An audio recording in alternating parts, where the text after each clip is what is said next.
No vídeo de hoje vamos falar sobre hérnia de disco, se localiza na região da coluna vertebral. Então vamos começar pela coluna, separando e vocês identificando uma vértebra com a outra aí. Então entre a região do pescoço até o mais ou menos o início do meio das costas, temos aí a coluna cervical, do C1 até C7.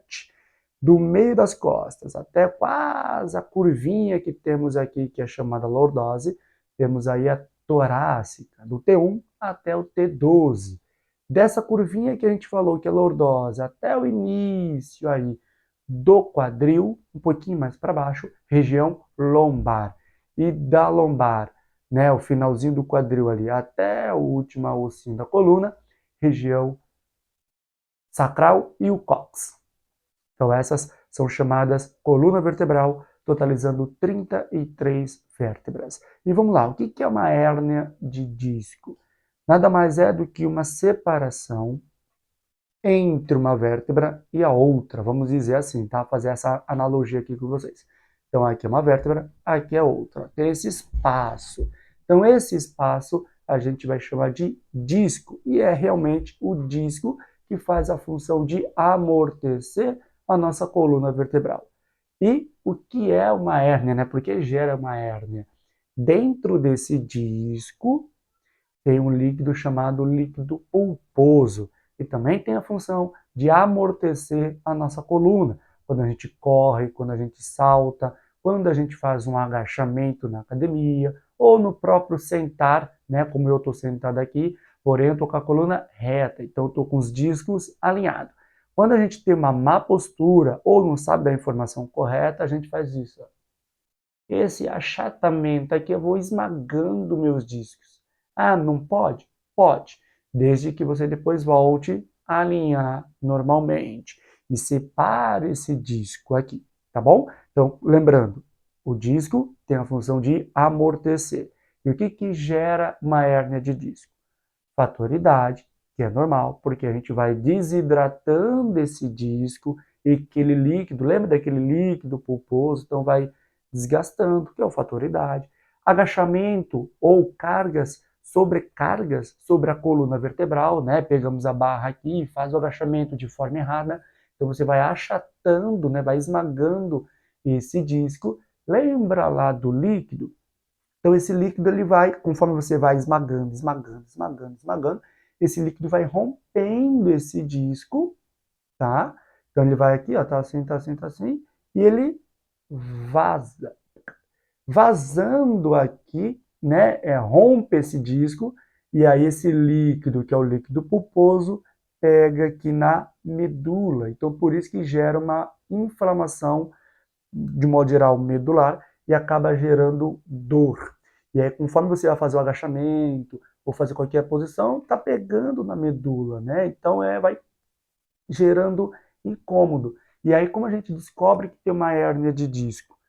De um modo geral, ressonância magnética. E aí, o médico vai lá, faz a ressonância, sai os laudos, aí você às vezes não entende nada, né? Sai uma protusão, sai um abaulamento, sai uma hérnia de disco mesmo, propriamente dita, porque a hérnia de disco tem de 4 a 5, né? Geralmente algumas pessoas falam a extrusa, né? Que é um nível 4, que tem a sequestrada, que é quase a mesma coisa ali. Então, níveis de hérnia de disco: abaulamento, nível 1, protusão, hérnia de disco e a extrusa, ou a sequestrada, né? Qual a diferença? Depois eu explico para você. O que é um abaulamento? Abaulamento, lembra, o disco é como se fosse algo redondo, tá? Então aqui é o disco certinho, hidratado, tudo perfeitamente. Com o passar dos anos, fazendo exercícios de forma errada, agachando, pegando peso de forma errada, ele vai fazendo isso aqui, ó, como se fosse um oval. Então, o oval é um abaulamento, já não está no nível certo.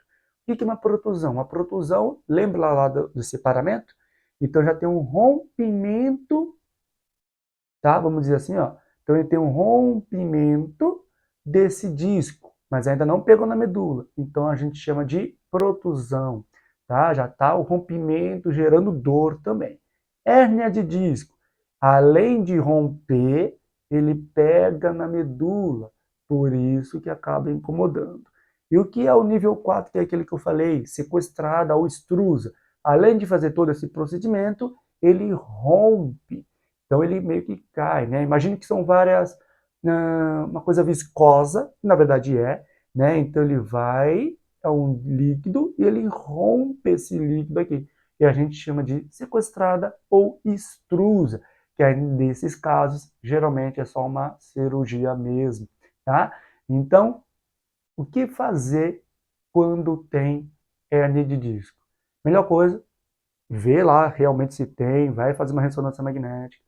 Geralmente, e todos eles particularmente, os médicos ortopedistas vai indicar ou hidroterapia ou o método Pilates, depois de você melhorar, tirar essa inflamação, que ele vai te indicar, teoricamente, um remédio para a inflamação, e aí sim, depois que passar essa crise de dor, você vai começar a movimentar, e aos poucos, com o método Pilates, principalmente, porque o Pilates ele vai te expandir, vai fazer você crescer, né? É muito comum as pessoas, fiz Pilates, cresci.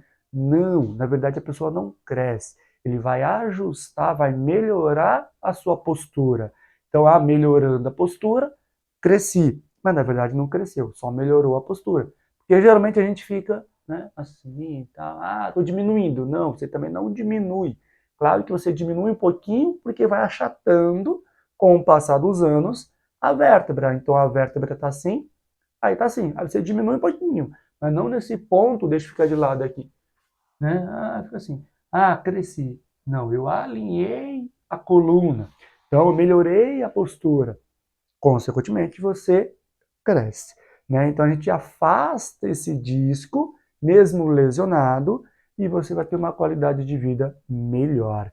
Tá? Só naquele último caso que eu falei, que é a extrusa, que é sequestrada, que rompe tudo, tem um rompimento aqui ainda, aí sim, nesses casos, geralmente é só cirurgia. Mas no abaulamento, que é nível 1, protusão, e a hérnia ainda, nível 3, ainda a gente tenta com o método Pilates, tirando a inflamação com remédio, né, exigindo um fortalecimento aqui que a gente chama no Pilates de powerhouse, fortalecimento da coluna, com os exercícios específicos, a pessoa ainda consegue ter uma qualidade de vida melhor. Cirurgia pode ser cervical ou região lombar. Aonde acontece hérnia de disco? Geralmente na cervical e na lombar, tá? Por que nessas duas locais? Porque é onde a gente movimenta, tá? O quadril também, né? Consequentemente a lombar. Então, região torácica, até tem, mas é muito difícil e não tão comum de gerar uma hérnia de disco na região torácica, porque a gente tem pouca mobilidade, a gente tem pouco movimento nessa região. É muito mais na cervical e muito mais na lombar, tá bom? Então, se ficou claro ou ficou alguma dúvida, deixa aqui nos comentários que eu vou estar explicando para vocês certinho. Então, espero que vocês tenham gostado desse vídeo, dessa explicação e entendimento. Compartilha para mais pessoas ter esse conhecimento e melhorar, principalmente a postura. E quando for fazer agachamento, pegar alguma coisa pesada, fazer de forma correta. Se de repente vocês querem algum vídeo explicando como agachar de forma correta para evitar uma futura hérnia de disco, deixa aí nos comentários também. Vou ficando por aqui, um grande abraço e até mais!